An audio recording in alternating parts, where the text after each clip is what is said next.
2022, and plenty of reasons to look forward to next season, just as we've enjoyed this, and we expect a similar front-running battle to what we've had in 2021. Let's hope. Yeah, you certainly hope for it, and with Toprak and Jonathan Rea, you'd expect both of them to be very strong all the way through next season. Ducati's going to be interesting. You put Alvaro Bautista back on that bike, you expect to see him very strong. And we even hear rumblings that if Toprak can manage to seal the World Championship, a certain Mr. Sofoglu is pushing for there to be a Turkish round back on the calendar, and would certainly like to go back to Istanbul. Yeah, Istanbul. Of course, it's been gotten ready for World Championship action again, with Formula 1 returning there last year, so the track looks like it'd be still a fantastic place to go racing, and certainly the atmosphere will be something else. So with a bit of luck, that's something that can happen in future, because the Turkish fans definitely want to be able to see Toprak on a superbike, Can Oncu, Bahattin Sofoglu as well. There's a lot of good young riders coming through in Turkey.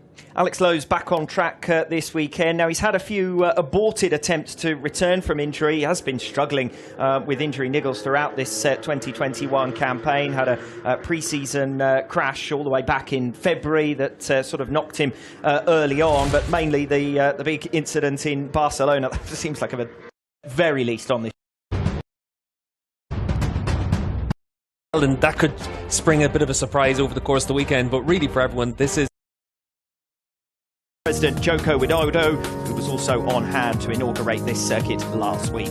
The Asia Talent Cup was the first campaign, but Steve, today's sessions in themselves will also be fascinating. A totally new track for everyone, a blank slate, no data to call upon. Friday then becomes even more important than usual for riders and teams. Yeah, nobody knows what to expect over the course of this weekend. There could be some torrential rain has been in the area in recent weeks as well, and that could spring a bit of a surprise over the course of the weekend. But really for everyone, this is a step into the unknown. This is where you'll spend this. Looks like it's going to whether you're looking at style. Yeah, I think especially for factor over the course of this weekend.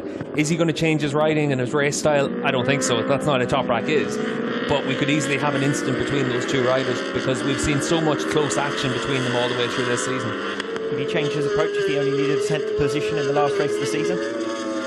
I think if it comes down to Sunday, he can change his approach, but it's going to be tough for Toprak to do that. He's very adamant. He wants to stick to his guns and win the championship the way that he's been riding all the way through this season, and I think it's going to be interesting to see how he approaches it, especially on Sunday. To be perfectly honest, if we do get into a situation of Toprak Razgatlioglu racing for race victories throughout this weekend, we wouldn't be surprised, and it would certainly not be something that would go against the grain, as it were. He's never pulled his punches throughout his World SBK career, and certainly not this season. Yeah, and it's one of those situations where for Toprak, he knows how he's managed to get into this position, and he knows that on his days pretty much unbeatable, and I think he wants to make sure that this weekend he lays down a marker and shows that that's exactly what he's going to expect all the way through.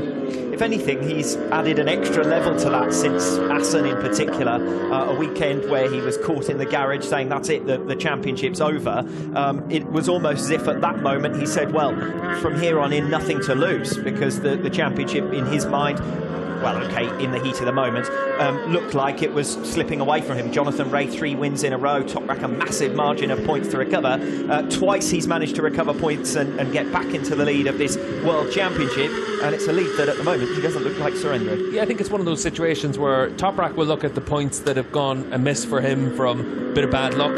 Jonathan Rea will look at the points that have gone away from him, and more often than not for Jonathan, it's been because of his own mistakes. He's had to ride on the limit, and we saw in places like Most and Donington Park and Portimao, he got caught out by that, and those 30 points added up very quickly for him, and over the course of the year the two riders have been very evenly matched, but you'd have to say on the balance of how the season's gone, Toprak very much deserves to go into the championship decider with a pretty sizable advantage. Those two retirements in Portimao in particular, very, very costly, both from front-running positions, of course. Earlier in the season, we mentioned Donington Park Race 2, Race 1 in Most, all of those costly in terms of points. Ironically, this has been the one season where Jonathan Rea's typical strategy of just banking podiums would have left him there or thereabouts going into this final round. With Toprak Razgatlioglu, it's precisely this season that Rea's mistakes have crept in for the first time in a long time. Yeah, but the same